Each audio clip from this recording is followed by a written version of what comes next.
Juicio de mérito es un juicio previo, un juicio anticipado, sencillamente para establecer la posibilidad de pase a juicio. Bienvenidos a Estrados, un canal diseñado para la discusión de temas jurídicos nacionales e internacionales. Para estar al tanto de nuestros contenidos, suscríbete a nuestro canal. Gracias. Bienvenidos todos. Les habla Antonio Bello Lozano Márquez y en esta oportunidad, dando continuidad a los temas que sobre derecho constitucional hemos venido conversando en diferentes oportunidades, vamos a tratar hoy el tema del antejuicio de mérito. ¿Por qué hablamos del antejuicio de mérito y del mismo desde el punto de vista constitucional? Porque sencillamente la Constitución prevé esta prerrogativa en favor de los llamados altos funcionarios públicos para su enjuiciamiento. ¿Por qué hablamos desde el punto de vista constitucional? Porque uno de los principios básicos de toda constitución es el principio de la igualdad entre los ciudadanos. Todos somos iguales, todos tenemos los mismos derechos independientemente de la posición social, de la posición profesional, del estado económico de uno o de otro, o de que se trate de funcionarios públicos o de personas que conviven en el sector privado. Rige un principio de igualdad, el cual constitucionalmente determina que no pueden haber discriminaciones desde ningún punto de vista en el sentido de preferencias o cosas por el estilo, pero evidentemente hay excepciones a la regla y estas excepciones a la regla tienen que ver con la función pública, la función de ciertas personas que laboran en el sector público que de una u otra manera, por la función que desarrollan, por la función que despliegan, no pueden ser objeto de medidas judiciales de manera inmediata, sino que van a ser objeto de la prerrogativa o van a tener la prerrogativa procesal de pasar previamente por un antejuicio de mérito, es decir, desarrollar un procedimiento para establecer si hay razones para proceder a el enjuiciamiento de este funcionario. El concepto no es otro, sino que se trata de un procedimiento penal especial instaurado en razón de la querella del Fiscal General de la República y regido por el principio contradictorio, el cual tiene por objeto declarar la certeza de si hay o no mérito para el enjuiciamiento de los altos funcionarios del Estado a los que se refiere el ordenamiento constitucional de la República. Resguardar a los funcionarios públicos en lo que respecta a sus funciones. Hay que ver lo que representa un proceso judicial, el tiempo que hay que invertir en el mismo y toda la situación que puede darse alrededor del mismo. Eso evidentemente va a ser un factor de distracción de la función pública y lo que se quiere es que estos funcionarios, altos funcionarios del Estado, efectivamente estén protegidos por este procedimiento previo para que puedan desarrollar sus funciones de manera cabal sin tener que atender en un primer momento a las cuestiones propias de un proceso judicial.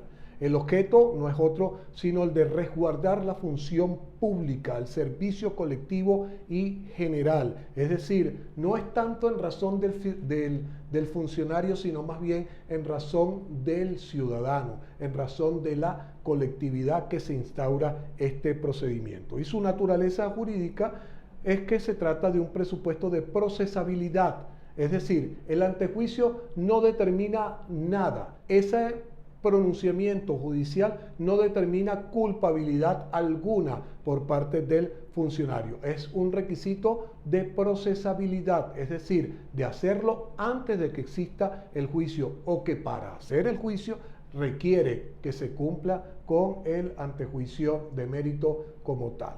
Desde el punto de vista de la normativa constitucional y legal, lo tenemos previsto en el artículo 110 de la Ley Orgánica del Tribunal Supremo de Justicia, en el artículo 376 del Código Orgánico de Procedimiento Penal, en el artículo 200 de la Constitución de la República Bolivariana de Venezuela, ese artículo 200 especialmente en materia de los diputados de la Asamblea Nacional.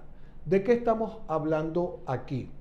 Estamos hablando de un procedimiento penal especial, un procedimiento previo para ver si hay el enjuiciamiento. El enjuiciamiento de una persona ¿en base a qué? Básicamente en base a dos tipos de delitos, los llamados delitos comunes y los llamados delitos políticos, aunque también hay que hacer el inciso necesario en lo que respecta a los llamados delitos de lesa humanidad. Es necesario explicarlos, es necesario plantearlos para tener un contexto amplio en toda esta situación. Cuando hablamos de delitos comunes, según el diccionario de la Real Academia Española, el delito común es aquel que no es político. Es decir, se trata de los delitos sancionados en la legislación criminal ordinaria y que pueden lesionar u ofender bienes jurídicos individuales, violación, robo, hurto, homicidio, etc., o causar daños o afectación de trascendencia social como delitos perpetrados contra el erario público, tipificados, por ejemplo, en la ley contra la corrupción. Es decir, ese tipo de delitos específicos que están en la legislación penal ordinaria y especial. Por ejemplo, cuando hablamos de corrupción, tratamos de delitos previstos en ley especial. Delitos comunes, los que sancionan, los que contempla el Código Penal como tal y la demás normativa penal. Pero por otra parte, hay los llamados delitos de naturaleza política. ¿Cuál es la diferencia entre uno y otro? El órgano que va a juzgar al funcionario como tal. Cuando hablamos de delitos políticos, son aquellos que atentan contra los poderes públicos y el orden constitucional, concretamente los delitos de rebelión y sedición, así como también los que atentan contra la seguridad de la nación, entre ellos la traición y el espionaje. ¿De qué estamos hablando aquí? Que son aquellos que tienen como objetivo cuando se realizan concomitantemente con actos de perturbación política, o bien desde un punto de vista subjetivo, cuando concurre para su apreciación la intención del autor, es decir, el móvil personal y psicológico del autor, en el sentido cual de causar perturbación política, de causar un trastorno desde el punto de vista político. Por otra parte, la jurisprudencia ha venido señalando lo que son los llamados delitos de lesa humanidad, y cuando hablamos de este tipo de delitos, se trata de aquellos que han de considerarse desde un punto de vista general y sistemático, y son actos como asesinato, exterminio, esclavitud, deportación o traslado forzoso de la población, encarcelamiento u otra privación grave de la libertad física en violación de normas fundamentales del derecho internacional, la tortura, la violación, la esclavitud sexual, la prostitución forzada, el embarazo forzado, la esterilización forzada u otros abusos sexuales de gravedad comparable, la persecución de un grupo o colectividad con identidad propia fundada en motivos políticos, raciales, nacionales, étnicos, culturales, religiosos u otros motivos universalmente reconocidos como inaceptables, con arreglo al derecho internacional, desaparición forzada de personas, el apartheid, otros actos inhumanos de carácter similar que causen intencionalmente graves sufrimientos o atenten gravemente contra la integridad física o la salud física o la mentalidad de las personas que los sufran. Como pueden ver, un contexto bastante amplio de todas estas situaciones, de todas estas delitos que pueden haber. Repetimos, delitos comunes, delitos de naturaleza política y el contexto de los delitos de lesa humanidad como tal. Bien, en cuanto a la naturaleza del procedimiento como tal, es necesario tomar en cuenta lo que prevé el artículo 112 de la Ley Orgánica del Tribunal Supremo de Justicia. el cual en su segundo aparte señala que de haber mérito para el enjuiciamiento se remitirán las actuaciones al fiscal general de la República o a quien haga sus veces, si fuera el caso, para que de conformidad con lo señalado en el Código Orgánico Procesal Penal respecto a las reglas del procedimiento ordinario, inicie la averiguación penal a los fines de dictar el acto conclusivo correspondiente solo si el delito es de naturaleza común. Si el delito es de naturaleza política, la Sala Plena conocerá de la causa hasta sentencia definitiva, según las reglas del procedimiento ordinario previstas en el Código Orgánico Procesal Penal. Como pueden ver, observar, la norma lo que regula es dependiendo del tipo de delito.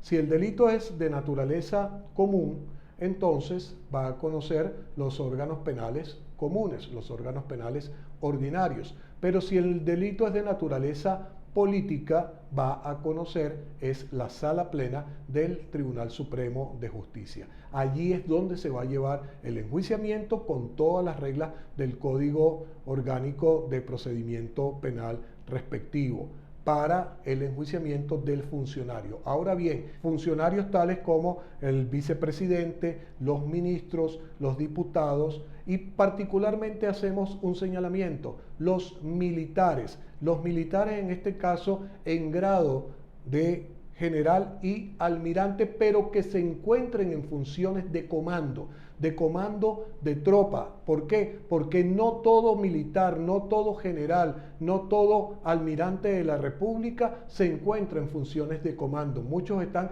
en funciones administrativas, muchos están ejerciendo cargos públicos de otra naturaleza, están en un ministerio, están en un banco, están en un determinado instituto. Pues bien, estos ciudadanos, como no están en funciones de comando de tropa, sencillamente no tienen el beneficio o la prerrogativa del antejuicio de mérito como tal.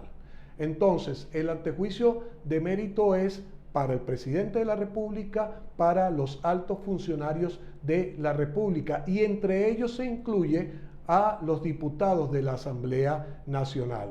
Pero estos incluso tienen una prerrogativa distinta que está prevista en el artículo 200 de la Constitución. Señala la norma de la Carta Fundamental lo siguiente: los diputados de la Asamblea Nacional gozarán de inmunidad en el ejercicio de sus funciones desde su proclamación hasta la conclusión de su mandato o la renuncia del mismo.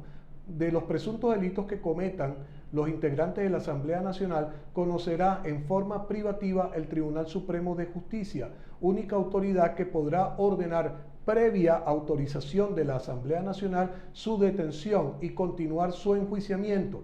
En caso de delito flagrante cometido por un parlamentario, la autoridad competente lo pondrá bajo custodia en su residencia y comunicará inmediatamente el hecho al Tribunal Supremo de Justicia.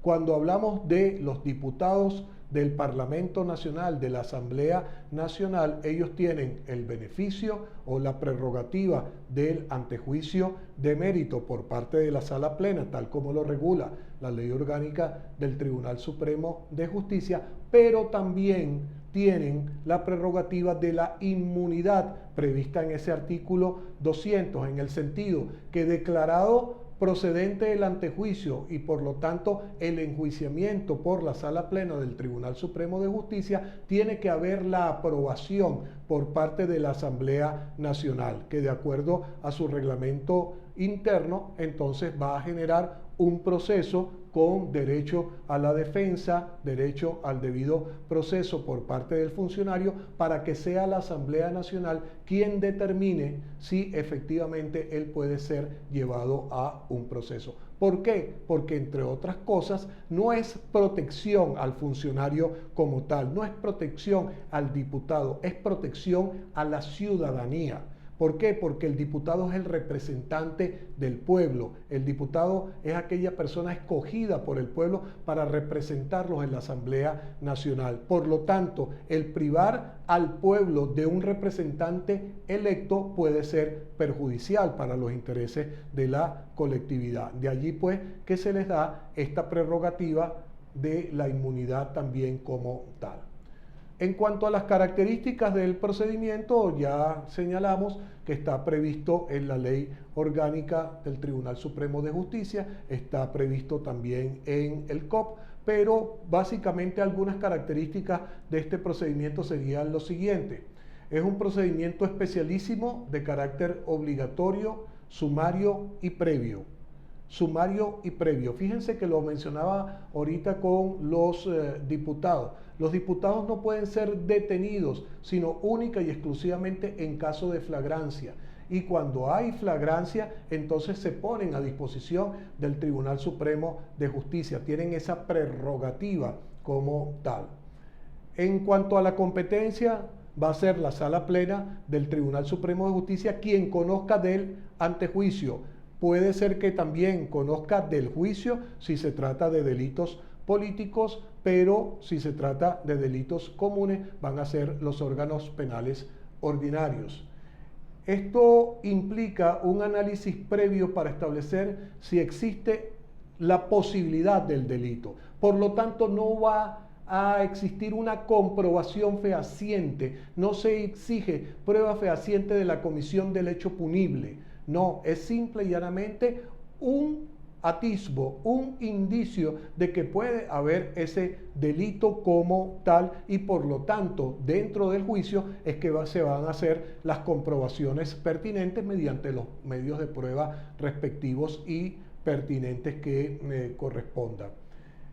También el antejuicio no comporta la formulación de juicios de valor alguno, por lo tanto la Sala Plena del Tribunal Supremo de Justicia tiene que ser bien ponderada en el sentido de tratar de procurar no emitir opinión alguna. Simple y llanamente decir, están llenos los parámetros, se cumplieron con las exigencias y procede el antejuicio como tal. Se da ese pase, se da esa autorización para el enjuiciamiento, pero sin decir que es evidente la responsabilidad o que la gravedad del delito o que las circunstancias especiales del funcionario, nada. No puede haber ningún juicio de valor en cuanto a esa situación. Y evidentemente no produce cosa juzgada. ¿Por qué? Porque ese pronunciamiento del tribunal es un pronunciamiento de carácter previo y no determina responsabilidad alguna por parte del funcionario a enjuiciar. Entonces, en resumen, para ir concluyendo, el antejuicio de mérito es un juicio previo, un juicio anticipado, sencillamente para establecer la posibilidad de pase a juicio, el pase a un enjuiciamiento como tal de esos altos funcionarios de la República, de esos altos funcionarios establecidos en la legislación de manera expresa. Fuera de lo que están allí, ninguno de ellos, independientemente del cargo público que ejerza, independientemente de la importancia, de la trascendencia de su actividad. Por ejemplo, un presidente de un banco o un presidente de una institución como el Banco Central de Venezuela, que tiene a su cargo el régimen económico de la nación. Si bien es cierto, su función es muy importante, si bien es cierto, su función es muy trascendente, no tiene prerrogativas procesales. Es para estos ciudadanos que es una excepción, repito, al principio de igualdad desarrollado en el mismo texto constitucional. Espero que esta disertación haya sido de su agrado. Muchas gracias por su atención.